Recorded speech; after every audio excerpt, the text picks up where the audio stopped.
Fala, alunos do curso Fredação, bem-vindos a mais um FredaCast, que é o podcast do curso Fredação. Hoje a gente está aqui com Pedro Santoro, rapaz de muitos conhecimentos, muita sabedoria, que vai somar com a gente no episódio de hoje, em que a gente vai discutir questões relacionadas à cultura do cancelamento na sociedade brasileira, um grande possível tema de redação. Vamos discutir outros assuntos também que vão ser muito pertinentes na sua jornada de vestibular e na construção do seu conhecimento. Fala, Pedro, tudo bom, cara? Fala pra gente aí o que você faz hoje em dia na sua vida, o que você gostaria de investigar com a gente, como que tá a sua vida hoje? Pedro Santoro, aluno de Medicina Unirio. Fala, pessoal. Então, eu sou Pedro Santoro, como o Fred falou, sou acadêmico de Medicina da Unirio, estou no 8º período, sou um dos cofundadores da Liga de Gestão e Empreendedorismo em Saúde. Hoje estou como atual vice-presidente dessa liga e da Liga de Medicina e Espiritualidade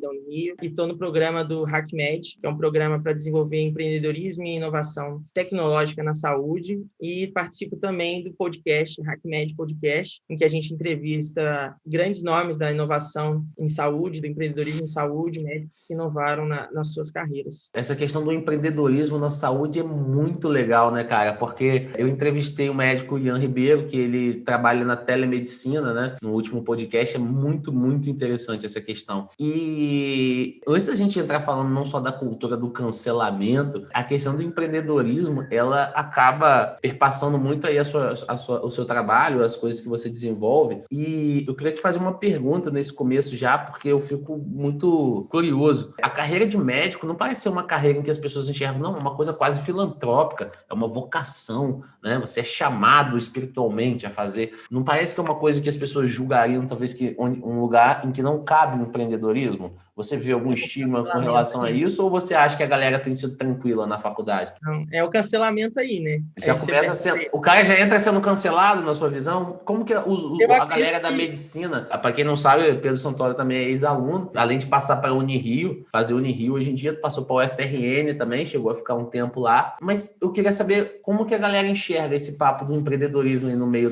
acadêmico da medicina. Cara, então, eu entendo muito que os assuntos durante a vida mesmo, elas são muito rotulados, né? Há rótulos que as pessoas colocam sem conhecer e sem entender bem do assunto. Então, eu vejo essa questão do empreendedorismo na área da saúde, as pessoas colocam muito como um rótulo porque é assunto de direita, por exemplo. Então, politizam um assunto que nada tem a ver com a concepção política da pessoa. A gente sente, sim, a Liga sente, né? As outras, já conversei isso com ligas de outras universidades, tanto da UERJ, quanto o pessoal da FRJ, quanto o pessoal da UF, falam que sentem isso, essa barreira de entrada no público, porque muita gente entende a medicina como uma vocação, como algo, né, um sacerdócio. Não, é uma profissão. É uma profissão como qualquer outra, assim como a sua profissão, como professor, é uma profissão. Então, acima de tudo, a gente tem que entender isso, que é uma profissão, e que eu não estou ali como um sacerdócio de um padre, né, um pastor, não é isso. Você está ali para desenvolver a sua atividade também. Você pode querer ter uma clínica sua, né? Então não adianta Sim, também fazer 6 anos de faculdade, mais 3 de residência para dizer assim, ah, não, agora eu vou começar. Tem que começar talvez desde antes, dependendo de qual seja o seu sonho, né? Vai que o seu sonho é ter um Copa d'Or da vida, um hospital. Então, não adianta você começar com 30 anos de idade, que é quando o médico está residente, fixo, até passar no vestibular, né? Não, sem julgamentos quanto a isso. Acho que cada um tem um sonho, cada um tem uma visão de mundo diferente, mas eu vejo muito isso, que há esse rótulo, que há esse julgamento em questão desse assunto, porque eles acham que falar de empreendedorismo é falar de saúde privada e não necessariamente. A gente também pode estar falando de saúde pública, a gente pode estar falando de empreender no SUS, né? Você como médico do SUS, você pode estar empreendendo no SUS, você pode estar inovando ali no SUS, você pode estar trazendo algo novo, né? Eu também sou vice-presidente da Liga de Medicina e Espiritualidade, então a gente vê muitas alternativas à medicina tradicional que também podem ser usadas no dia a dia do médico. Então você pode empreender, por exemplo, trazendo acupuntura para o seu posto de saúde. Legal. Tem comprovação científica da eficácia da acupuntura. Você pode trazer, por exemplo, como forma alternativa de tratamento, reiki, reflexologia, então tem aromaterapia. Então, assim, por exemplo, se você está trazendo isso para o seu posto de saúde, inovando no seu meio social, né, na comunidade que você atua, você está empreendendo ali, tá Ah, entendendo? que Não legal, cara. necessariamente o empreendedorismo está voltado para algo pela privada, Científico né? necessariamente. Tem um amigo meu que é médico que ele fica muito puto com coisas anticientíficas. Mas ele não é um cara fechado, porque ele fala, acupuntura, por exemplo, não é evidências científicas, mas funciona. E eu fico de cara com o fato de que um cara cético nesse nível, não cético, né? Genial, porque defende a ciência a cada instante. Um cara tão cientificista, mas ele falar isso eu achei muito interessante, porque você falou de acupuntura também, né? Parece uma coisa que até os médicos, que são verdadeiros soldados da ciência, o que é muito importante e essencial, defendem algumas formas alternativas que ainda não foram provadas. E talvez o empreendedorismo seja uma contribuição social nesse sentido. Então, entrando um pouco nesse prospecto do cancelamento, você vê a galera da acadêmica de medicina cancelando aqueles que estão empreendendo dentro do meio médico. Tem muita gente que acha que a gente está discutindo a privatização do sistema público. A pessoa nem entrou lá para acompanhar nossas discussões, não conhece o que a gente está falando, mas tem esse pré-julgamento que entende. Eu entendo também que a saúde é universal, a saúde ela tem que ser entregue de forma pública e eficiente para a população, mas não necessariamente a gente precisa não discutir esses assuntos, tá entendendo? A gente acredita que a gente tem que discutir esses assuntos, a gente tem que estar inteirado, que você pode empreender na sua carreira, né? Com Pode ser uma certeza. mudança de rumo da sua carreira, que você está inovando ali no seu atendimento mesmo, no dia a dia. A própria Então, telemedicina talvez esteja ali para você a ajudar medicina no acompanhamento do paciente, né? Mostrar um exame, por que não? Foi exatamente o que eu discuti com o Ian Ribeiro aqui. Eu vejo muito dentro das faculdades uma certa política de bolhas, né? Galera da esquerda, galera da direita, a galera que fica perdida naquele meio ali. Eu imagino que o empreendedorismo ali dentro seja até uma esfera um pouco menor, perto do que a maioria tende a pensar. Eu não sei como está exatamente o aluno de medicina atualmente, porque o aluno ele tem muita dificuldade para entrar. Mas já falando sobre a Big Brotherização da profissão de médico, que eu acho um negócio muito engraçado, tinha uma ex-professora minha que falava, você pode fazer medicina, você pode ser ex-BBB, que dá praticamente na mesma coisa, porque é uma profissão muito conceituada. Então entram pessoas que são extremamente diferentes e eu queria fazer uma pergunta para você. Existe uma grande diferença do aluno de faculdade pública, sem querer criar a animosidade que eu sei que existe, para o aluno da faculdade privada de medicina? Você vê uma diferença? Ah, esse aqui é aluno da Estácio, esse aqui é aluno da Souza Marques, esse aqui é aluno do Einstein, para esse aqui é aluno da Unirio, da UFRJ. Você vê essa diferença entre as pessoas? eu tento não estereotipar nesse sentido, sabe? Porque é um mundo muito diverso, né? Eu acredito, sim, que na universidade pública a gente tem uma gama de diversificação das pessoas muito maior, né? Até porque pela política de cotas, né? Pelo acesso gratuito à educação. E acho que cada dia mais, isso eu venho percebendo, da minha turma para baixo, vem aumentando a diversidade dentro da sala. Então, a minha turma, por Ah, exemplo, não legal. tinha 20 pessoas negras, como era para se ter, né? Aí entra a polêmica da fraude de cotas, né? Uhum. Minha turma Claro. não tem essas 20 pessoas, e eu vejo turmas hoje de segundo, terceiro período que tem as 20 pessoas, tudo Mas já está mais. começando a ficar mais. Turmas Eu que já vi pessoas, já ouvi falar de pessoas que fraudaram a cota e etc. E no começo era mais fácil fazer isso, hoje em dia já não é mais tão comum, né? É um ponto extremamente interessante. Você vê maior representatividade, então. eu vejo uma representatividade maior nesse sentido. Eu acho que aí é um reflexo social nosso, né? Visto que a população negra acaba sendo marginalizada. Então, você vê que muitos na universidade pública, na universidade particular, seguem um script social, tá entendendo? Um script Entendo. social. Mas eu tento não colocar em estereótipo, porque eu acho que cada um é cada um. Ambos estão sendo formados com excelente qualidade, com excelente formação técnica. Isso não tem dúvida nenhuma, estou extremamente de acordo com você, embora eu tente ficar um pouco mais neutro, né? Tudo é tema de redação, tudo é pauta, até por conta dessa questão de você doutrinar aluno ou não, né? E eu tento ser o mais imparcial possível, né? Mas doutrinar, não acredito que seja o caso. Mas você falou dessa representatividade do negro, né, na universidade, e é um ponto que eu queria até chamar aqui já para a cultura do cancelamento, observando dentro da questão do Big Brother. Hoje no Big Brother a gente vê um número de pessoas pretas bem mais elevado do que tinha nas últimas edições inteiras. Nas últimas edições parecia até que era uma obrigação, porque só tinha uma pessoa, às vezes duas pessoas. Atualmente a gente tem aí a Carol Conká, a Camila, Projota, Lucas Penteado, o próprio João, né? Você vê uma gama ali fenotípica bem mais ampla, o que é muito bacana. O que parece ser entristecedor e cancelador é a postura que vem sendo observada de algumas dessas pessoas. Em vez de ser um Big Brother que outras questões entraram em pauta, parece que as pessoas que entraram ali, e agora esse é um assunto extremamente delicado, alguns estão sendo cancelados, como Carol Conká. A gente tem o próprio Lucas Penteado ali, que entrou falando de revolução e falou para os pretos se unir, para tirar os brancos, para ficar tudo igual e tal. Eu queria que você falasse para mim qual a sua visão sobre isso. O que você acha que está acontecendo nesse Big Brother? Você acha que está acontecendo uma representação pela metade, ou você acha que isso é uma questão que nem está sendo discutida ali? Você não acha que essas pessoas já estão entrando canceladas também no Big Brother e que essa é uma postura um pouco nociva? Qual é a sua visão sobre esse BBB? Cara, então, eu acredito que o Big Brother é uma excelente forma de a gente analisar o nosso contexto social, assim, de uma maneira geral. Eu sempre falo isso, eu assisto, gosto, acompanho, e eu percebo muito ali um reflexo da nossa sociedade, um reflexo da forma como a gente trata as situações ali, um parâmetro de como que a sociedade está enxergando certos assuntos, né? Cara, hoje em dia eu vejo muito ali, observando o que está acontecendo, que eles entraram meio que pré-preparados para uma lacração, tá entendendo? Todo mundo entrou ali meio que um certo morrendo de medo de cancelamento, né? Porque se você Sim, acaba percebendo a postura do Felipe Prior no último Big Brother ele e não acaba estava vendo a Carol Conká, imagina se eles dois se encontram, né? Eu tava vendo no Twitter e ela fala assim: não, você não come aqui junto com a gente, não come depois. Ele ia pegar o prato de comida e jogar na cabeça dela, né? Rapaz, às vezes Não, tem que com certeza, porque filmar eu a acho que todos narrativa. eles estão nessa, Fred, de estarem com medo de estarem sendo cancelados, né? O Fiuk, por exemplo, eu acho que ali ele está provando para todos que ele é um excelente ator, Uhum. né? Que ele realmente sabe atuar 24 horas por dia com um personagem ímpar que ele está fazendo ali. Você percebe que as roupas dele, elas remetem à paz, umas roupas bem diferentonas, Tem um estereótipo tranquilas. que chamam de burguesia folclórica. Antigamente era muito fácil, porque como professor, você entrava numa sala de aula, você via esse aluno aqui, ele é do grupo dos playboys. Esse grupo aqui, ele é do grupo dos alternativos. Hoje você tem diversos novos estereótipos. Você tem a burguesia folclórica. O que é a burguesia folclórica? É o cara que se veste só com roupas chiques e caras, mas faz uma tatuagem, entendeu? Fala para os outros que é vegano, entendeu? Então ele fica meio que num limbo ali, entre ser um playboyzão, mas ele não quer ser igual aos caras. Então ele não usa a camisa da Osklen. Então ele usa aquela roupa do Fiuk, né? Mas na verdade ele é Chama essa basicamente galera de nugget vegano. nugget Eu vegano.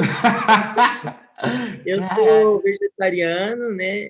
Tenho hábitos veganos e entendo que o veganismo, né? A concepção do veganismo, ela vai muito além do que só alimentação, né? Sim. E é você ler o que você está comprando, né? O que você está comendo, é saber a origem do alimento, é saber a origem das suas roupas. Eu tenho uns amigos que são veganos e que comem nugget da Sadia vegano, que tem um nugget da Sadia vegano. Eu falei, mano, você só come o nugget da Você tá maior comendo marca. farinha com sódio ali, né? Não, Conservando. nem só isso. Pô. A Sadia é uma das maiores marcas de frigorífico que mata animal, que estimula a morte de animais no Brasil todo, que vende presunto, vende calabresa, vende tudo. Não tem nada a ver com. Eles só lançaram uma linha para poder continuar no mercado, né? Porque Eles tem um só pegaram, mercado. tem um mercado aí, vamos lançar. O cara que não entende o que é o veganismo vai comprar, tá entendendo? Aí o cara Aí vai comprar uma máquina que continua matando boi, continua matando frango. tem até uma discussão em volta da soja também, porque a soja, a proteína de soja, ela vem de restos de alimentação de boi, de gado, né? Não vai para eles, vem para a gente, que é aquela proteína da soja. Então, É assim, muito qualquer coisa difícil. tá na roda. Pô, é muito difícil ser consciente nos dias de hoje, né, Pedro? Porque tem até aquela série The Good Place que ele, não vou nem falar que é spoiler, né? Mas eles ficam mandando algumas pessoas pro inferno, pô, baseado numa pontuação do que você foi certo e errado na vida. Só que muitas pessoas acabam indo pro inferno, vamos supor, porque você, sei lá, você tomou um suco de caixinha, mas a caixinha que fez aquele suco foi produzido no campo de concentração, aí, pô, você vai pro inferno. Né? Então acaba ficando um assunto muito difícil e a gente só enxerga a superficialidade da coisa. Quando você vê um cara como o Fiuk agindo ali, trazendo uma proposta e falar, desculpa por ser homem, a gente vê algumas coisas que são meio assim, que entram meio estranho na mente de qualquer pessoa que não está muito aprofundada ali. E ele chora muito. cara, ele é bom ator, ele realmente sabe o que ele tá fazendo. Ele Eu parece achei ser um cara falso pra caramba. Ao mesmo tempo que, tipo assim, ele chega ali carregado com capital cultural, um capital simbólico de filho do Fábio Júnior, de cara extremamente filiado ao padrão de beleza. O Fiuk, você observa ali no início, tem um movimento de muito medo das pessoas de contradizer qualquer coisa que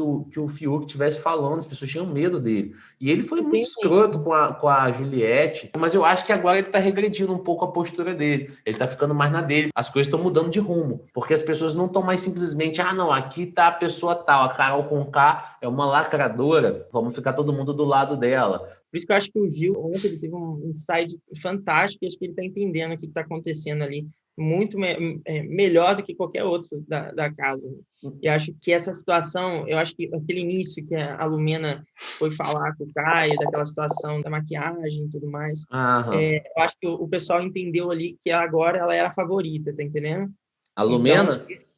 por isso que eles ficam assegurando tudo, tá entendendo? Cara, Eu eu percebi como isso. amante de Big Brother, eu vi ali que a Lumena perdeu muito espaço na última semana, quase você não vê falando sobre a Lumena mais, né? Mas É sobre o a Lumena, na programa. questão do cancelamento, a gente observa uma postura, tá? Eu sou professor, né? Não estou olhando orientação de direita, de esquerda. Eu pertenço a movimentos sociais, eu faço uma militância para movimentos sociais para tentar ajudar a sociedade sem fazer julgamento. Eu tenho alunos bolsonaristas e esquerdistas, amo todos eles igualmente, não tenho essa coisa de você é esquerdista, você é direitista. Amo meus alunos, amo minha profissão, mas eu acho que é importante a gente entrar numa pauta que é muito interessante você pensar. A Lumena, ela problematizou ali a questão do CAD, as pessoas se vestirem de mulher. Eu acho que não é meu lugar de fala, né? A gente não tem que ficar julgando nada. Ele pediu desculpa, ficou tudo bem. Mas ela fez um discurso hierárquico de cima para baixo. Isso aqui não sei o que você não poderia fazer, você está ofendendo as pessoas. E aí que entra o meu ponto. E houve outra questão também. Quando uma pessoa demorou, não sei se foi a Juliette, demorou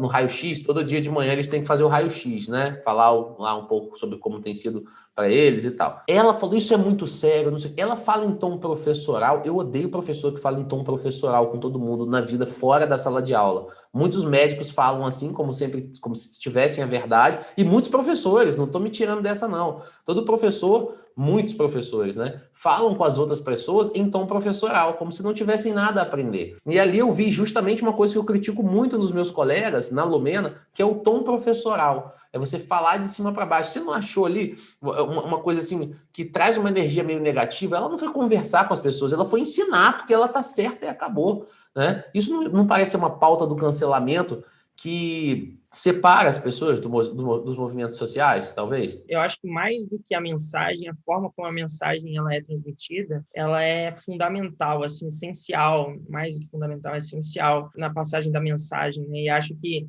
ali ela botou os pés pelas mãos, né, na hora de passar a mensagem, né? E a leitura que eles estão tendo do jogo é algo muito diferente do que a gente está tendo, né? Eu acho que eles estão vendo que eles estão achando que lacrar assim, né, colocar uma cultura de lacração em tudo que acontece ali dentro, pode ser realmente um problema, pode ser realmente um problema, não, realmente uma forma de se alavancar lá para frente, e não um problema. Então, acho que essa forma como que ela realmente me irrita, qualquer tom professoral, porque eu acho que está todo mundo igual, acho que todo mundo tem uma vivência diferente, então todo mundo sabe um pouco de outras coisas, então esse tom de que realmente sabe muito, ele acaba afastando, né? Porque acho que esse local de falar, de trazer a militância, por exemplo, da população trans, é muito importante, muito, muito importante. E eu vejo muitas vezes que quando isso acontece, né, de trazer, primeiro que acho que, ao meu ver, não é uma luta dela, porque ela não é uma pessoa trans, é uma pessoa cis. Sim. Quando ela traz como se fosse uma luta dela, como se fosse algo que ela está Ela está ali... se apoderando de uma luta talvez que Ela não está se seja apoderando de dela. uma luta que não é dela e ela está, de certa forma, queimando a fala das pessoas trans, porque quando ela está ali em rede nacional, dando uma lição no cara, as pessoas que realmente poderiam ser impactadas por essa militância, como foram impactadas, por exemplo, pela militância do Babu, pela militância da Thelma, que era simplesmente existir ali dentro e a existência deles era uma Ali militância. foi uma militância super true, né? Até Não, e uma um falou assim: militância eu vou ser seu amigo. Ele falou: não, eu não voto na Thelma e não ligo se ela é minha amiga ou não. E não tinha aquela profundidade, o movimento preto. Não, o mano, você quer Babu chegou conversar ali e sobre fez perfeitamente, né, cara? o movimento, vem, conversa. O Babu várias vezes se abriu para conversar sobre o movimento negro quando as pessoas se abriram a ouvir o Babu. Ele não chegou dando aula porque achou que ia lacrar. Ele não chegou falando assim, não, peraí, eu não voto na Thelma porque a Thelma é uma negra como eu, e eu... Não, as pessoas vieram pedir para ele votar e falou, não, eu não voto na Thelma. Ah, por quê? Não, porque ela é negra como eu, e justificou. Genial, genial. Então, assim, ali ele teve um impacto que ele alcançou até pensamentos bolsonaristas, tá entendendo? E eu coloco Sim. pensamento bolsonarista, pensamentos de extrema direita. Falando a verdade aqui, o bolsonarista e os esquerdistas... Cara, você pode ver, você vai conversar com um bolsonarista, ele não vai te dizer que ele é a favor, ele pode ser contra as cotas. Todo mundo tem direito a uma opinião, aqui a gente precisa entender isso. Mas ele não vai chegar para você e dizer que ele é a favor do racismo, por exemplo. Então, assim, o Babu, ele tocou todo mundo. Então, o Babu e Lumena, na sua opinião, não estão no mesmo patamar, né? Ela não está fazendo uma representatividade tão bacana ali, porque ela está sendo professoral, talvez. Eu acho isso, né? Tô me Eu acho que ela colocando tem agora. muita bagagem, assim, pelo que eu vejo, ela tem muita bagagem, ela conhece muito desses assuntos da militância, eu acho que ela tem um conhecimento muito grande, mas é aquilo, a gente tem que tomar cuidado para o conhecimento não colocar a gente em lugar diferente, porque o Claro. conhecimento, ele tem que nos mostrar que estamos no mesmo nível de humildade, né, de vida, né? Eu olho para você e falo, não sou acima dele, porque ele sabe menos do que eu em relação a tal assunto. Tá, mas eu sei menos que você em relação à redação, tá entendendo? Com Então, certeza, com assim, certeza. a gente não pode colocar, assim como o Caio sabe muita coisa de outros assuntos, ela sabe muito desse assunto. Então, acho que quando você se coloca acima da pessoa, você acaba humilhando a pessoa, você acaba rebaixando a pessoa. Afasta a mensagem real que ela quer passar, que é uma mensagem, assim, importantíssima da população trans. A pessoa, o cara é homofóbico, o cara é transfóbico, mas ele é um cara que ele quer rever os conceitos dele na vida. Quando ele vê uma pessoa dando esporra em rede nacional, ele fica com raiva. Será que o caminho é por aí? Existe tem uma questão para redação que é o paradoxo de Popper. Ser intolerante com a intolerância é o único caminho para a tolerância. O único jeito da gente criar uma sociedade tolerante é você ser intolerante com a intolerância. Será que ser intolerante com a intolerância não criou um certo palanque de autoafirmação, de você olhar a pessoa de cima para baixo e dizer, eu sou mais intelectual que você, eu sei mais de política Eu que acho você? que esse é Isso um gerou... problema que eu vejo fortemente, e que afasta a esquerda do poder. A esquerda hoje é muito acadêmica. Eu entendo o que ela está falando, né? Você entende o que ela está falando, mas meu tio que é caminhoneiro não está entendendo o que ela está falando. E o meu tio que trabalha que é caminhoneiro, ele é um cara muito mais comum na nossa sociedade do que você que é professor de redação, do que eu que sou futuro médico, tá entendendo? Claro, Então, com acho que certeza. a esquerda ela acaba afastando os votos quando parte desse pressuposto de que você não sabe nada e que eu tenho que te ensinar, tá entendendo? Nossa, isso é uma coisa, E com eu acho que é certeza. nessa brincadeira que o bolsonarismo nasceu, tá entendendo? Nasceu. Porque aí o bolsonarismo traz um discurso simples, né, chulo, né, sem fomentação de conhecimento algum, né, mas que alcança essas pessoas são votos, né? E Com o que conta na certeza. política são votos. Então, esse discurso simples, chulo, vazio, que o Bolsonaro traz, que essa política dele traz, que você vê que não tem embasamento. Vamos mudar isso aí, mudar o quê? Ele nem sabe o que ele está falando, Sim. né? Vai mudar de roupa. Então, assim, ele não sabe nem o que ele está falando. Então, esse discurso acaba penetrando mais no meio Sim. social do que um discurso, por exemplo, da Luciana Genro, que é um discurso que você vê que é um discurso com muito conhecimento, com a Manuela Dávila, que você vê que é um discurso com muita visão de mundo, muito conhecimento. Ela acaba não penetrando no meio social. A Manuela Dávila não... concordo com o que você está falando, mas acho até interessante também a gente separar o seguinte, a Manuela Dávila ela chega e já fala muito mais na língua da galera. A Ela fala Luciana na língua do Genro já é jovem, mais isso que a gente está conversando, que é vem cá que eu vou te ensinar, guri. ela Guri. fala na língua do jovem, né? Ela fala na nossa língua, mas, por exemplo, da do meu tio não entende. Tá entendendo? Ah, sim, com O certeza. Eu Lula, o acredito. Lula se fazia entender pelo meu tio e por você e por mim, tá O entendendo? Lula chega, meus queridos amigos, companheiros e companheiras. Aí ele chegava e falava uma coisa que traduzia um pensamento que era interessante, né? Não sou lulista, não.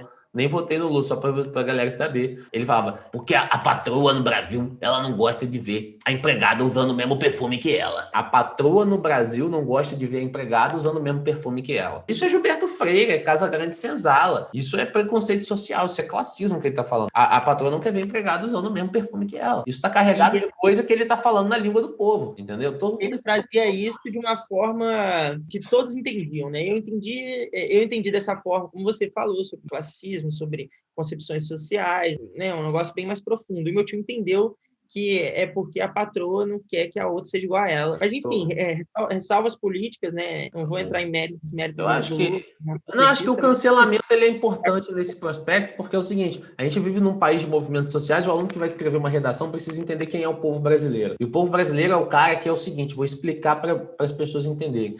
Ele é um cara que pô, atualmente, até 2018, amava o Bolsonaro, mas amava o Lula também. Isso aqui é o louco do povo brasileiro. Mas peraí, não foi o antipetismo? Calma, mais ou menos. Não foi só o antipetismo que elegeu o Bolsonaro. Entendeu? O brasileiro ama ou amava o Lula e também amava o Bolsonaro. Quem é o povo brasileiro? O brasileiro não é aquele cara politizado pra caralho. O povo brasileiro é um eleitor que flutua. Ele flutua. Ele vai ali, ele vota aqui. Ele não odeia o Ciro Gomes, ele não odeia o Bolsonaro, ele não odeia o Lula. Ele vai de orelhada, ele vai conversando, porque não teve aquela oportunidade de acesso à educação profundamente. E o brasileiro, o povo mesmo, o grande povo, ele tá hoje confuso com essa cultura de cancelamento. Porque quando você observa o Big Brother, você tem um cara como o Projota. Ele foi ali, deu um discurso com o Lucas Penteado por conta da postura do cara. Aí o Thiago Leifert foi lá e elogiou. E hoje você vê que ele fez aquele discurso e nunca mais conversou com o menino direito, não buscou se aproximar. Você não vê muita gente pegando isso. Eu acho que o argumento aqui é a autoafirmação, até dentro da casa. As pessoas estão fingindo que estão querendo ajudar, mas na verdade elas só estão se apoderando dos discursos sociais para a autoafirmação, para se destacar, para ganhar o jogo. Porque eu não sei se o Projota, no final das contas, estava buscando realmente a melhoria para o Lucas. Eu não sei se a Carol Conká, ela estava buscando a melhoria da situação do environment, do ambiente dentro da casa. Parece que todos eles estão fazendo aquilo ali para a autoafirmação. Tanto Carol Conká, como a Lumena, como o Projota, como o Fiuk, como Camila. Eu separo bem assim a Carol Conká da Lumena, porque eu acho que a Carol ela é um exemplo de uma área da classe artística que se entende como superior aos demais, que é famoso, tá entendendo? Eu acho que ela entrou ali a mamacita, que ela se coloca assim, né? Como uma pessoa que entende tudo que está acontecendo ali, uma pessoa que manda na casa. Eu acho que vem muito dessa percepção artística também de que eu sou superior aos demais porque eu sou famoso e você é desconhecido. E é o momento que se todo mundo pisa ali na casa, isso meio que morre, né? Tirando a Manu Gavassi, que continuou com isso até o final, o resto, todo mundo se perdeu nesse sentido. Porque eu acho que se perde muito ali dentro da casa, né? Se é famoso ou não, não importa. São pessoas e se coloca ali. Mas é bem mais gostoso você ver um famoso brigando com outro famoso, né? Jojo Todinho gritando com todo mundo. Tanto que eu vejo muito que essa mudança do Big Brother de trazer gente no ano passado minimamente conhecida, ou seja, subcelebridades, esse ano subcelebridades com celebridades, é muito de entender que a receita da Fazenda deu certo, mas a receita deles com gente anônima também deu certo por muito tempo. Então vamos mesclar, né? Vamos fazer 10-10? Porra, Bota tem 10 muito famosos. famoso. O Big Brother virou uma coisa de gente famosa. E 10 de desconhecidos. Pô, é um máximo ver a relação do Caio ali com o Rodolfo, de fã e artista, né? Ele, pô, não, o Bastião, pô, eu racho de rir com esses dois, pô. Ô, o Boca de Sacola, pô, você vê que ele é ídolo, né? O Rodolfo era ídolo dele, ele encontrou o cara dentro e se encontra muito interessante. Acho que é um entretenimento. Ele é muito mais legal que o Rodolfo, na verdade, seja dito, né? Muito mais legal que o Rodolfo. O Muito mais legal. Rodolfo é o picolézão de chuchu da casa, né? Picolé de chuchu, pra quem não sabe, é aquela expressão que o cara é muito bonitão e tal. Quando você vai conversar, a pessoa é sem graçona, né? O Caio não, o Caio é aquele cara engraçado. Ele é eu chamo de a cota do macho do BBB. No passado era o Guilherme. Você vai ver que todos os anos tem um cara forte, alto, moreno, de barba cheia e cabelo preto. Todo ano. Você Guilherme, acha que tem uma ele é a obrigação de cota. ter um galãzinho ali? É um galã. E eu acho que esse ano ele também veio muito por conta do ano passado, a Rafa ter comentado sobre. Acho que eles falaram assim, não, vamos levar o ex-marido dela lá dentro. Ah, Acho aquilo ali que foi... Cara, eu acredito muito que o Big Brother, ele entra muito nessa estereotipação, sim. Mas eu tô vendo, cara, que esse... Tipo assim, o último foi o BBB das pautas sociais, né? De machismo, do movimento negro, etc. Achei muito interessante, acho que é genial, acho que é interessantíssimo. Esse tá parecendo que é o BBB do cancelamento / do medo do cancelamento. Então tem muita gente que discute isso como... Será que o tema de redação de 2021 pode ser a cultura do cancelamento? E aí eu quero observar dois movimentos com você. O primeiro movimento foi o seguinte, a Carol Conká cancelando o Lucas Penteado ali. Isso aconteceu, né? O segundo movimento é o Brasil linchando publicamente e cancelando a Carol Conká. Será que dentro do cancelamento não está havendo um outro cancelamento e a gente não está se dando conta que a gente está cancelando a mulher de uma maneira muito severa também? Será que é para tanto? Será que isso não tem consequências na vida das pessoas? Então, assim, será que dentro do cancelamento existe um cancelamento? Você está entendendo o que eu quero dizer? Sim, sim. Você não enxerga isso, cara? Você não acha que isso pode ser nocivo? Ela estava com plena certeza. O Nego Di, ele declarou guerra ao Lucas Penteado lá dentro, porque ele acha que esse é o caminho para ele vencer o Big Brother. Ele vai ser eliminado com certeza. Participantes mais neutros que se colocaram contra isso ganharam o amor do Brasil, como a Sara. Sara é muito interessante. Carla diz. Carla, sim. Eu ela é vejo. muito legal, a Chiquitita. Quem assistiu Chiquitita sabe que ela é maravilhosa. Mas eu tô percebendo um movimento aqui fora do Brasil de cancelar a Carol Conká cegamente, com aquele foguinho saindo da cabeça, como Hades. Acho que também não deveria ser por aí, nesse ódio todo, entendeu? Você não considera um pouco, tá havendo um cancelamento com a Carol Conká e a gente não tá se dando conta? Tá havendo um cancelamento dentro do cancelamento? Você não acha que deveria ser um pouco mais light isso? Eu vejo muito Paulo Freire aí, né? O sonho do oprimido é ser opressor, a partir do momento que a educação não é libertadora, né? Então, eu acho que ela está sendo a opressora ali, e a gente que está se compadecendo com o Lucas está sendo opressor com ela. Então, acho Ah, que legal. é muito essa pegada, né? Quando a A gente- educação não é libertadora, o sonho do oprimido é ser opressor. Sim, sim, essa é a frase do Paulo Freire, né? Do Você, livro Pedagogia do oprimido. do Oprimido, Pedagogia do Oprimido. Outro Legal, volume é cara. Pedagogia da Autonomia. Mas, assim, cara, eu vejo muito isso, que as pessoas não estão aprendendo com o erro dela, elas estão cometendo erro em cima do erro dela. Eu acho que esse é um ponto importante, porque a gente pena para aprender com os nossos erros, mas a gente também tem que aprender com os erros dos outros. Se eu vejo o Fred fazendo algo errado, eu posso aprender com o erro do Fred. Eu acho que essa é a maior forma de aprendizado, né, de sabedoria, porque aí você não erra mais porque o Fred errou. Eu Com aprendi com o que o certeza. Fred fez, tá entendendo? Então, assim, eu tô vendo o que ela tá fazendo ali, ela tá humilhando o garoto. Ela tá, tipo, excluindo, né? O que ela tá fazendo ali é violência psicológica, né? Você estuda Muito isso na bizarro, parte cara. Tá ficando muito mais complexo de psicológica. entender, né? Porque E não, antigamente, assim, uma pessoa fazia merda e todo mundo ficava puto com quem fez a merda. Hoje não. O cara fez uma merda, algumas pessoas pegaram essa merda que foi feita e usaram aquilo de trampolim pra fazer uma outra merda. E aí vai ficando muito difícil de entender, né? e acho que se tinha alguma possibilidade dele desenvolver alguma doença psicossocial, né, psicológica, essa forma como eles estão lidando com a situação é muito mais propício para que ele desenvolva alguma coisa, né, alguma doença, algum trauma relacionado a isso, e, por exemplo, uma síndrome do pânico, levar uma depressão, pode Com levar, né, certeza. algum outro tipo de transtorno de personalidade, porque ele está sendo massacrado pelo meio social, e a gente faz muito isso no nosso meio. Pega nas escolas, as escolas aquilo ali acontece muito. Eu já estive no lugar do Lucas muitas vezes, já estive no lugar da Carol algumas vezes. Então, assim, Às vezes você não fez nem nada muito sério. Na minha época já era cancelado. Ah, o fulaninho peidou na sala de aula. Ah, caraca, ninguém queria andar com um cara que peidou. O cara espirrou e peidou sem querer na sala de aula. Todo mundo, o pessoa X peidou aqui. Hoje em dia tem uma parada muito mais deep, muito mais profunda, né? As bolhas elas não, estão se cristalizando. Elas estão virando, sei lá, esferas de aço e não bolhas sociais mais, né? e você vê muito esse movimento nas escolas, né, na educação infantil. Então, é algo que acontece, assim, eu já fui cancelado já na faculdade, eu já fui cancelado, por exemplo, quando eu repeti uma disciplina, eu fui Cara, cancelado como taxado como burro, como uma pessoa que não vagabundo.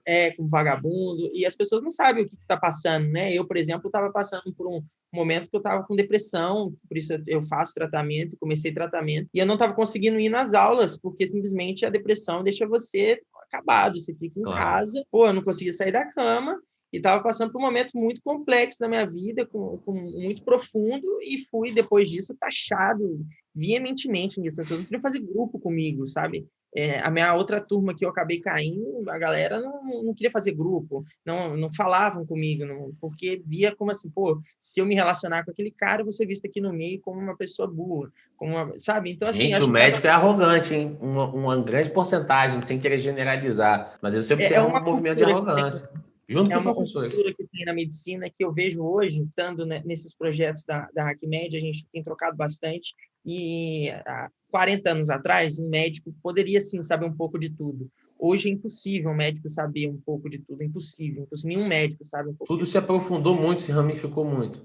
Ramificou muito, tudo é muito profundo, nada é simples, principalmente na medicina. Mas o médico ainda mantém esse pensamento de que ele pode saber um pouco de tudo, né? Ah, não, eu sei tudo disso aqui, desse aqui eu sei um pouco. Nutrição, quer falar para você que vitamina tal não funciona, que é assim, e o cara nem Nem é da nutricionista sua é. área, coisa que nem é da área, enfim. Sim.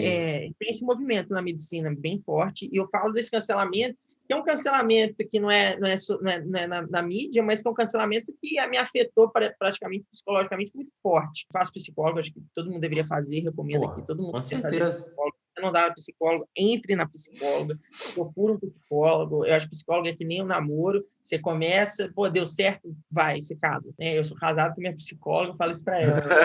Eu tenho crise de abstinência dela, mais dela do que de qualquer outra coisa. Com certeza, com Ficar certeza. 2 semanas sem falar com ela, para mim, eu faço esse tratamento até hoje. Eu acho importante falar disso para a gente entender que cada um tem uma batalha, tá entendendo? Cada um tem uma luta, cada um tem uma história diferente. Eu acho que a gente não pode simplesmente julgar o cara ali por uma atitude que ele fez. No meu caso, por exemplo, uma atitude que eu não fiz contra ninguém, foi uma atitude que eu fiz contra mim mesmo, mas muito porque eu estava incapacitado, como qualquer outra doença. E você é rotulado mesmo. E, poxa, você não sabe do que o outro é capaz, você não sabe do que o outro sabe, você não sabe do que aquele A outro guerra ali... que a outra pessoa tá passando na vida, né? Às vezes perdeu um parente. Potencialidades dela, sabe, Fred? Você olha para ela, o cara não sabe das minhas potencialidades, né? Ele não sabe o que eu sou capaz de fazer, ele não sabe onde que eu posso estar amanhã, e eu não sou uma pessoa que guarda rancor, nem nada do tipo. Para mim, acho que cada um está no seu momento aí de percepção do mundo, de evolução, então acho que vai muito nesse sentido. Mas, assim, Claro. eu acho que é algo que a pessoa tem que pensar, falar, cara, não vou cancelar essa pessoa. Vou perguntar, será que ela não quer uma ajuda? Será que ela não quer um apoio? Será que, poxa, talvez o que falte para ela é falar, é ter um ouvido para que escute o que ela fale, sabe? Com E eu acho que, por certeza. exemplo, é o que o Lucas está passando ali, o que a Juliette está passando ali, muito forte, né? Será que o Lucas só não foi um bêbado chato, né? Ele foi um bêbado chato, ele errou feio, assim, pô, ele Ele ficou provavelmente bêbado. bebeu, Eu não consideraria, pô, você aqui é feio, feio, feio. Ou você aqui é um cara que ficou bêbado numa festa e encheu o saco de geral. não, Entendeu? Será encheu que o a gente não tá saco, pesando até a última instância? Mas você veio que não sei o quê. Será que não é o caso de a gente entender que ele ficou bêbado e perturbou numa festa? Né? não, e Casa toda ficou... ficou sem falar com o cara e papapá. E ele também realmente, tadinho, pegou as coisas dele, falou que ia sair do programa. Ele Mas aquilo também. que eles reclamaram dele é muito real, Fred. Ele não escuta. Ele só fala, até esse erro dele, ele só falava. E o que me irritava é que em nenhum momento ele estava ouvindo, ele estava o tempo todo falando. Eu acho que depois desse erro ele tem percebido mais que ele precisa ouvir. Ouvir, as pessoas querem ser ouvidas, né? As pessoas querem contar suas histórias, né? Ô, Pedro, uma coisa que eu pergunto para você é: alguém ouve? Você já mudou? Ah, na época do virar o voto lá, para tentar fazer com que as pessoas não votassem no Bolsonaro, mas votassem no Haddad. Vamos virar o voto. Aí um cara que eu conheço entrou no Facebook e falou: hoje dei uma aula de cultura política para o Uber. Eu dei uma aula de cultura. Olha como esse cara já entra, né? Deu aula de política e cultura para o Uber. E ele contou que o Haddad, não sei o quê. No final, ele me disse: sim, votarei no Haddad. Você acha que o cara vai votar no Haddad mesmo? Ou você acha que o cara não tá falando só isso pro outro babaca parar de calar a boca e parar de querer doutrinar ele? Né? Então, assim, o Lucas não ouve ninguém. Concordo, é um faladorzinho chato pra caceta. Mas será que algum ser humano ouve? Quantas pessoas, você que está ouvindo esse podcast agora, quantas pessoas você conhece que mudaram de opinião? Então as Eu pessoas mudei de ouvem. opinião. Hã? Por Eu já quê? votei no S. Eu Ah, votei no S. não. 2014, mudei de opinião. Eu acho que é O... importante falar disso, mudar de opinião, porque as pessoas acham que a partir do momento que você tem uma opinião, acabou. Você, por Sim. exemplo, eu votei no Haddad. Pronto. Nossa, mas você votou na S, votou no Haddad? Eu falei, sim, mudei de opinião. Passou 4 anos ali, eu mudei de opinião. Eu tenho uma outra visão de mundo já, amadureci em alguns pontos. Minha visão de mundo é diferente. No primeiro turno, votei no Ciro. Minha visão de mundo batia com a visão que ele estava passando. E assim, amanhã eu posso estar votando no Boulos para presidente, e é isso, minha visão mudou, tá É isso entendendo? aí. Não tem vergonha de dizer que mudei de opinião, porque não tem vergonha de dizer que pensei melhor, né? Eu votei em Marina Silva já votei em outras pessoas, já mudei voto, já pensei também. Só que eu quero dizer o seguinte: grande parte das pessoas, você vai concordar comigo que é muito difícil de mudar de opinião, porque as pessoas são chucras, são teimosas, né? E aí você pegar uma característica que você tem, né? Você, Pedro, e eu, Fred, talvez não tanto, mas a gente tem sim. A gente é teimoso também. Eu sou teimoso. Eu sou Pô, muito teimoso. a gente pegar uma das maiores características do ser humano e pegar e pesar em cima da outra pessoa como se a gente não tivesse, porque a gente é melhor do que ele, porque nós dois, eu e Pedro e Fred, são melhores do que Carol Conká, porque a gente está sentado aqui no podcast achincalhando Carol Conká. Não, talvez ela seja muito mais relevante, muito mais importante para o movimento do que nós mesmos, mas a gente precisa entender a necessidade de desconstrução desse cancelamento. Acho que Lumena também está indo longe demais. Eu acho que as pessoas tinham que ser mais bem-humoradas, até como o Caio, né? Até como a Sara. Até aqui estou torcendo para a Sara no Big Brother. A própria percepção e a existência dele dentro da casa já é uma militância para o público LGBT bem forte. Eu acho, assim, me Gilberto? cativou bastante. Para o Gilberto. Ah, Acho que que cativou legal. bastante. Porque, Ele é muito assim, é o jeito dele. engraçado, né? Ele milita, cara, ele milita, só que ele não fala, ele vive o jeito dele. E, assim, as pessoas têm que aceitar isso, que ele tem um jeito dele de ser, e pronto, acabou. Você aceita ou chora. Mas o grande lance do Gilberto, o grande lance do Gilberto, que eu acho muito legal, é que ele é muito legal, engraçado, e ao mesmo tempo ele é amigo do Zé Top e tal, os caras machão, e os caras adoram o Gilberto. Então, mano, que cara maravilhoso, que cara sensacional. É esse cara que propõe um futuro no qual eu quero viver. Entendeu? Eu curto muito ele também, quero ele na final. Ele parece, pô, tá lá na festa, tá ele jogando basquete com os caras, empurrando os caras, brincando pra caramba. Ele não formou uma patotinha ali pra poder se isolar de todo mundo, não. Ele tá lá abraçadão com o Caio, abraçadão com o Rodolfo, os caras morrem de rir com ele morre de rir com os caras. É nesse futuro que eu quero viver. Sim, Dessa coexistência que aparenta ser saudável. Você tá torcendo pra ele? Tá torcendo pro Gilberto? torço para ele, né? Eu vejo muito que a militância dele está nisso, está na existência dele, está na forma dele estar ali, né? Eu vejo também muito assim colocando uma problematização aí também, que as pessoas enxergam o homem gay muito com aquele estereótipo também de o cara divertido, o cara brincalhão, e não necessariamente é assim, né? E acho que tipo, é uma coisa também para a gente refletir que cada um tem o seu jeito, tá entendendo? Eu Com acho que o certeza. jeito dele é a militância, é o jeito dele que é a militância para esse público, tá entendendo? E é isso que eu acho legal. Eu acho que a Lumena poderia ir para o mesmo caminho, sabe? O jeito dela ser a militância, não o tempo todo ela dá aula o tempo todo, né? A gente está assistindo ali uma escola, né? Que ela é professora. Nossa, tem coisa mais chata, cara. Você é amigo do professor de matemática, né? Você chega, senta na mesa do bar com um cara quer falar de PA e PG. Você quer Exato. bar para falar de Big Brother, pô. Você não quer sentar num bar para falar de PA e PG. Eu não quero sentar numa mesa de bar no Rio de Janeiro para falar de dissertação argumentativa. Eu não quero falar de É acentuação. Porque horrível. as paroxítonas agora, com acordo ortográfico, eu não quero, né? E parece que ela está trazendo tudo para a pauta social, com o objetivo de ganhar o programa ou com o objetivo de militar. Aparentemente é com o objetivo de ganhar o programa. O Fiuk também, né? Obrigado por você ter me aceito branco, por você ter me aceito hétero. Ô, meu amigo, isso Nossa. aí a sociedade toda aceita. Você é privilegiadaço, mano.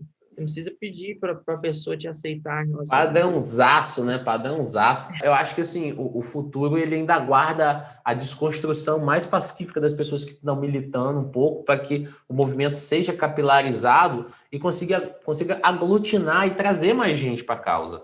Porque senão você cria animosidade em muitas pessoas com a causa.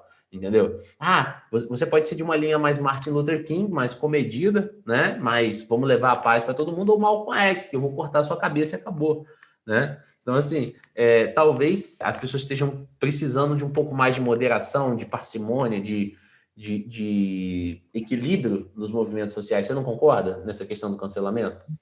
Vejo muito isso. É aquilo que eu falei da esquerda, se afastar do público real dela, do público que realmente é impactado, que é a população classe C, classe D, que deveria estar, né, apoiando, porque a esquerda defende, né, a concepção.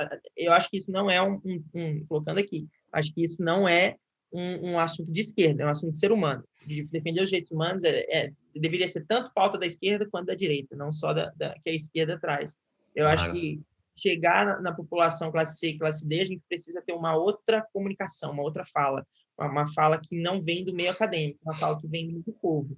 Com Porque a gente tem certeza. que entender que a nossa população não é, como você mesmo já falou, não é uma população culta, é uma população acadêmica, é uma população humilde, né? Que a educação aqui é muito precária, então É um acho privilégio a que a gente educação. tem que entender isso. Oi? A educação aqui, sem dúvida, é um privilégio. Né? E às vezes eu É até um me pergunto, será que as pessoas estão entendendo exatamente o que a gente está falando, será que não estão? Mas estão sim, porque as pessoas são inteligentes, elas só precisam. Eu que já dei aula em lugares de pessoas muito pobres, e já dei aula para pessoas muito ricas, eu acho que eu sou um dos professores que mais foi nesse extremo de espectro social. Cara, os alunos são exatamente iguais, basta você dar boa aula que ele vai aprender, entendeu? Mas realmente, se não há boas aulas, aí não há, o aprendizado não ocorre também. Por isso que eu queria aproveitar esse gancho e te fazer uma pergunta, né, para a gente encerrar daqui a pouco. Você que foi um aluno excepcional, né? Às vezes eu conto a história assim, eu tinha um aluno que fazia 6 redações por semana. E aí tem gente que desacredita e tem gente que fala assim, não, eu nunca vou chegar lá e tal. Né? E para quem não sabe, o Pedro Santoro foi esse aluno, né?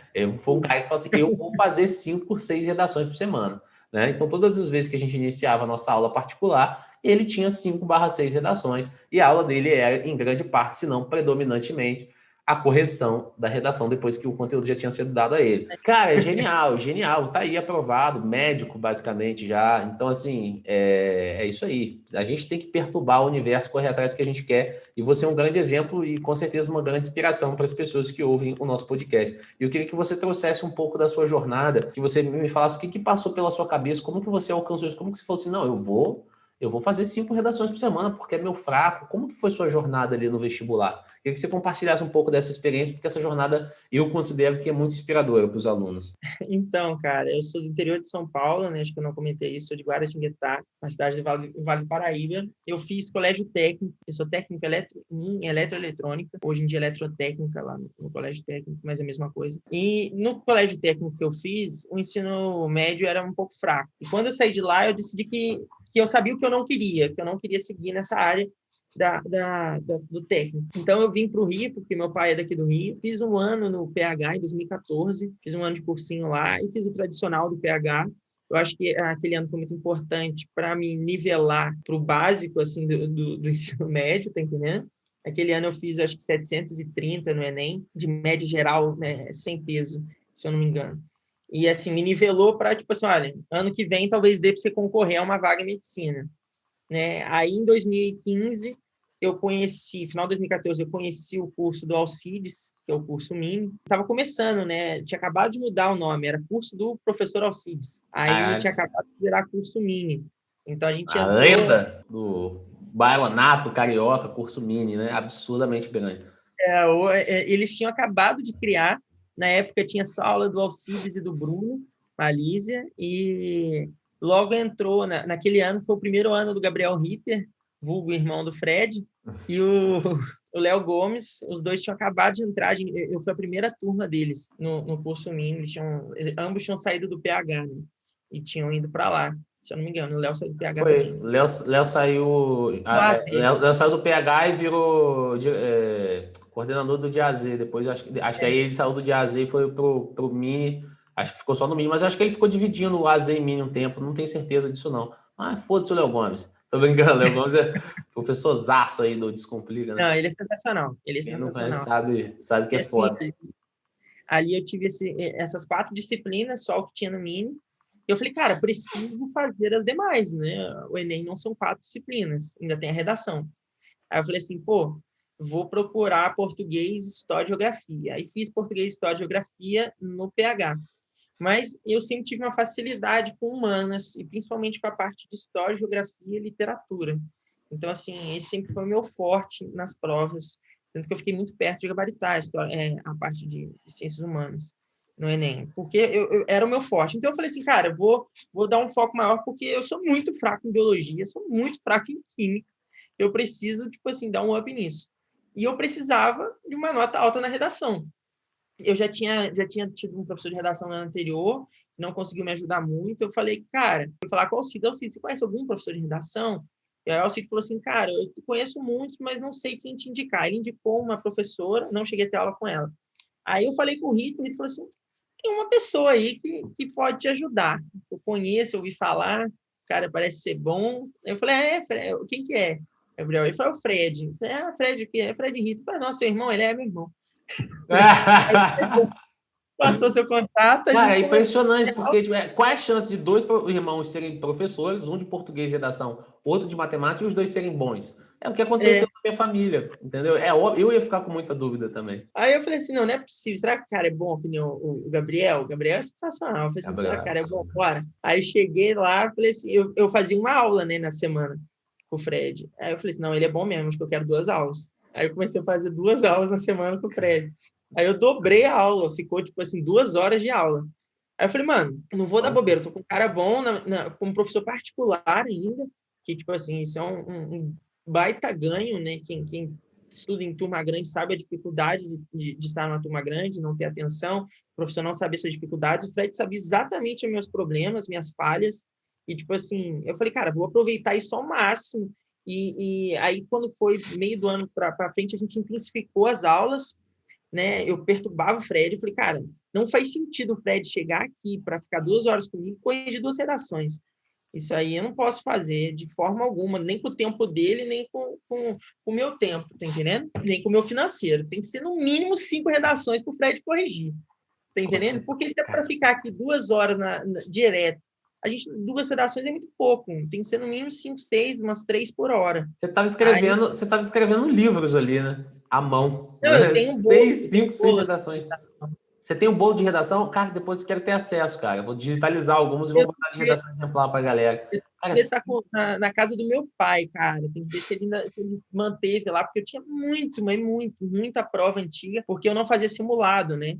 O Alcides desestimulou a gente a fazer simulado, porque ele tem uma filosofia, né? Que simulado não auxilia e tudo mais. Sim, e a gente claro. fazia a prova. Ele faz simulados do Mini, sim, só que não com aquela coisa de fazer um simulado por semana. Isso realmente não ajuda, né? Um simulado por semana. Ele pode ter mudado de visão, tá, gente? Como a gente está falando. Não, ele faz um simulado por mês. Acho que um simulado por mês, acho que um simulado por semana vai destruir o fim de semana. 2015, ele era o cara contra do simulado. Ele mudou de ideia, tá vendo? As pessoas mudam de ideia. Ele mudou de percepção. Não sabia que ele não fazia nenhum. Nenhum.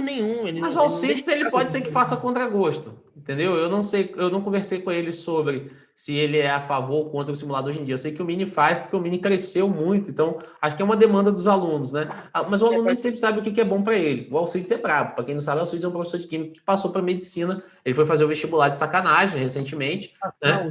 Passou para medicina na USP, tranquilo, tirou 940 na redação, acertou 155 questões de 180, passou para medicina na USP, porque... Foi no meu ano isso. Foi no seu ano? Meu ano. O cara... Da mãe, eu falei, se preciso de ajuda aqui. Ele passei na USP, ele vai se fuder, porra. É um cara que sobra. É um cara que sobra, realmente. Ele é estranho. Mas ele é workaholic, né? Não adianta você querer se comparar. A vida dele é o vestibular, a vida dele é a indústria do vestibular. Eu, por exemplo, nunca vou ter... Eu já na minha época, eu tinha gabaritado humanas, por exemplo, né? Linguagens. Eu acertei 20 de 45 em matemática.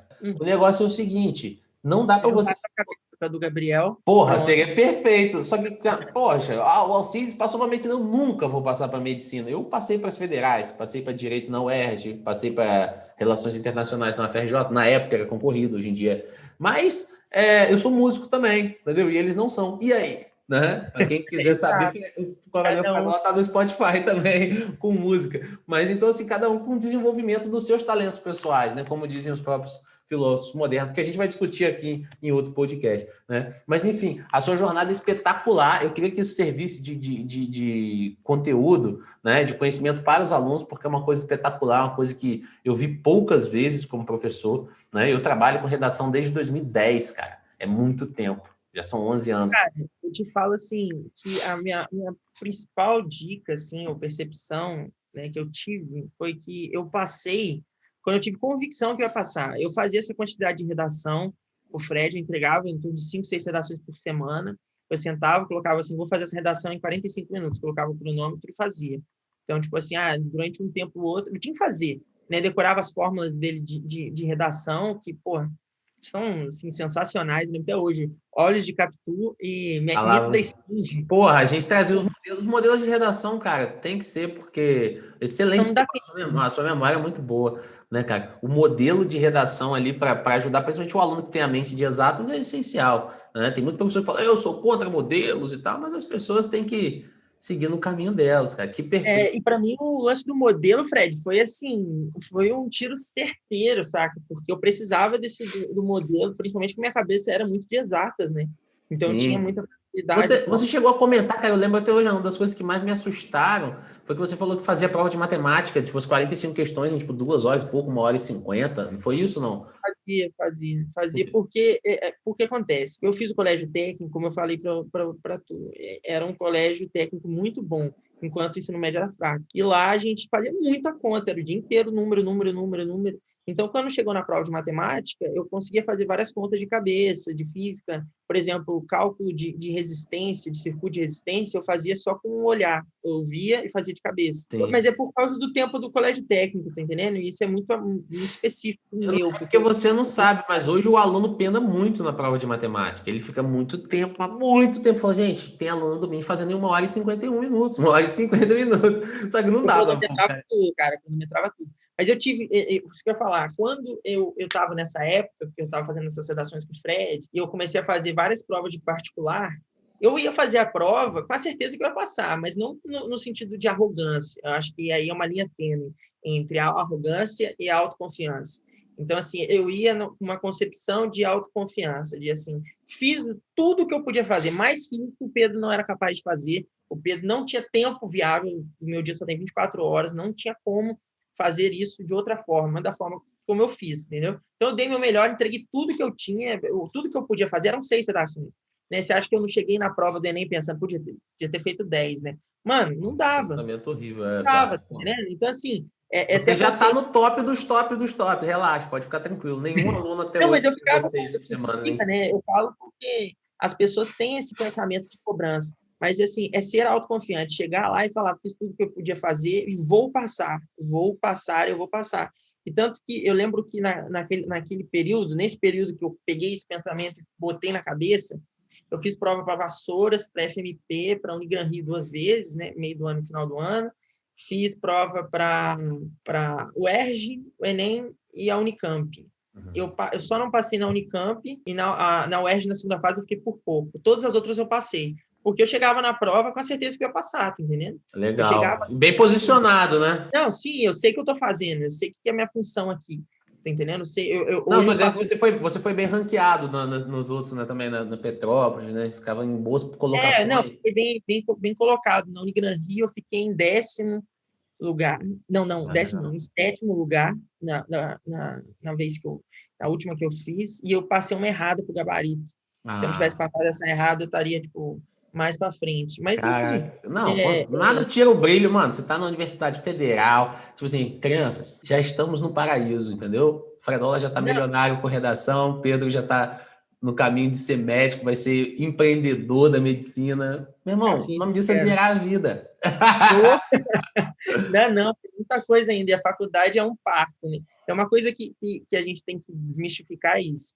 Entrou na universidade, tipo assim, não é um mar de rosas, é uma outra história que você vai construir e ter a visão de que, assim, o seu sonho está só começando, ali é só mais uma etapa. Mas Depois é do muito bom. Feliz para Sempre, né? Dos contos da Disney, ainda tem a Branca de Neve tacando ó, criado mudo na cabeça do príncipe. Ainda tem muita coisa depois do happy end que eles acham que vai Eu ter, sei né? que é muito ruim você ir dormir sem ter a certeza de passar, sem ter a certeza do seu futuro, mas, tipo assim, cara, fica tranquilo, relaxa, tudo tem seu tempo, cada um tem seu tempo, cada um tem sua história, né?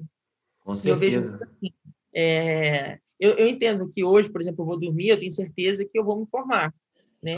De Claro. uma forma ou outra eu vou me formar, mas também traz muita insegurança, também tem suas dificuldades essa história, né? A história de estar ali cursando tem muitas dificuldades também. Então, é entender que cada um tem sua história, cada um tem seu momento, né?